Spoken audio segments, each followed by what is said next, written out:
What's up, everybody? Justin Ledford here, and in this episode, you're taking a walk along with me through my property in Costa Rica as I teach you how my company made me over $2 million in profit last year, over 8 figures in revenue, while I didn't have to do any work except a simple leadership principle and having my whole team be inexpensive Filipino admins that cost 3 times less than what you're paying your current payroll. So with that, let's dive right in. First principle or lesson that I want you to understand, it's called the SOG method. The SOG method, you might be wondering, what is this and where'd you learn this and what is that all about? Well, the SOG method is something that I learned at a point in my life where I hated my business. I was ready to burn it to the ground. And my wife, by the grace of God, I have a wonderful wife that inspires me and pushes me and kicks me into high gear. And she saw that I was kind of depressed. This was years back. And she decided, hey, you need to be around high-performing men. You need to be around epic guys doing big things. And so what she did was she signed me up for a high net worth mastermind, paid a lot of money, and flew me out to the first retreat, which is in the desert in Amarillo, in the middle of nowhere. This guy owns 7,000 acres in the canyon. And while we're there, there's no cell phone service. I'm hanging out with other high-performing, high net worth men. And the owner of this place, we never got to see him. He decides to come down one sunset. And while he's there, he's giving us a lesson. And I'm asking, hey man, how did you accomplish this feat and become so successful and make all this money and have a business, multiple businesses that run itself?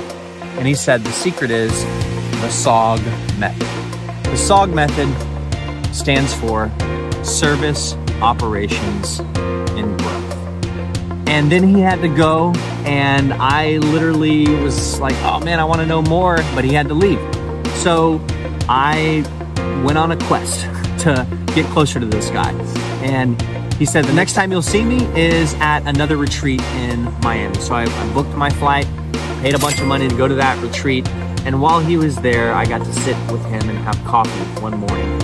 And he told me about the concept, service, operations, and growth. Service, you need one person in charge of your service department, the guy who handles all your production, delivering the goods, getting the stuff done. You need one or multiple people in charge of operations, billing, payroll, calling customers, collecting funds, dealing with difficult, clients. That's operations. And then growth. Growth is if you're in, door-to-door sales or storm restoration, or if you're a blue-collar contractor, growth is a recruiting department, bringing in new door-to-door salesmen to go generate business. Or if you're in a relationship business in the construction space, hiring somebody who can go out and build relationships like property managers, realtors, insurance agents. If you're in the government or commercial space, for the same, estimating department, that's the growth department. Always bringing in new people to go generate new business. Service, operations, and growth. And the thing is, you must have clearly defined roles for each sector of your business, he told me. And in each sector, the person in charge of that sector, the person in charge of service, they have to own 5 to 7 tasks per quarter. Whatever the biggest issue is or the biggest challenge is in that sector of business, of production, they must own them, and they're fully responsible for them. They have to call the meetings, they have to call the shots, they have to, they own it. And they don't have to bring the problem to you and put the monkey on the table. They're the ones responsible for it. Yes, you're allowed to give them guidance as the leader. Several things that I learned from that conversation, the SOG method, and then the accountability chart, and how they have to own that task, those 5 to 7 problems that they must accomplish for each quarter.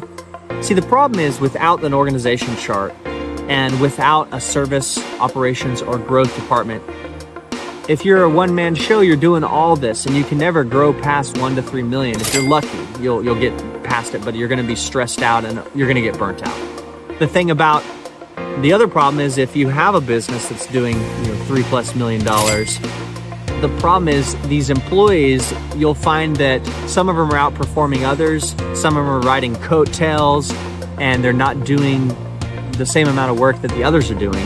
And you're paying somebody who's not fully optimized. And that's a problem because you're wasting money as a business owner. And so I went on this quest to learn more about that.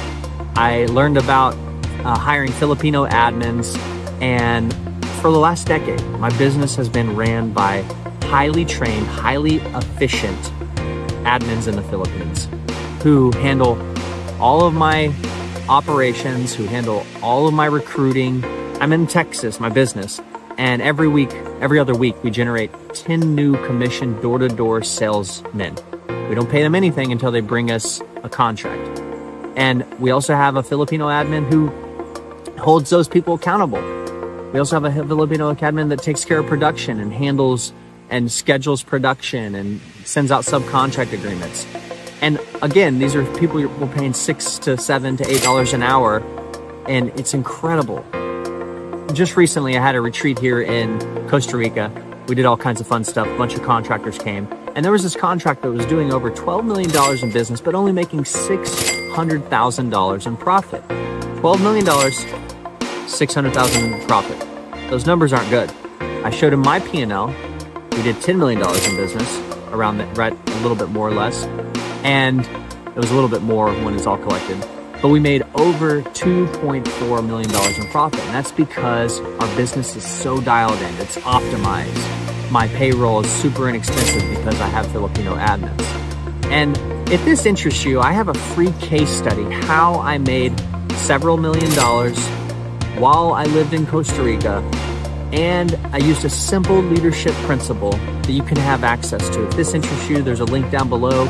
You can go there, check that out, and it's really valuable. You'll learn some stuff, and if you want jet fuel for your business, then I highly recommend you go check out that free case study. So the concept that I just wanted to share with you today is how you have to, as you grow, instead of loving the money and using the people, start to love the people and use the money. And that was a concept that I didn't do for several years in business.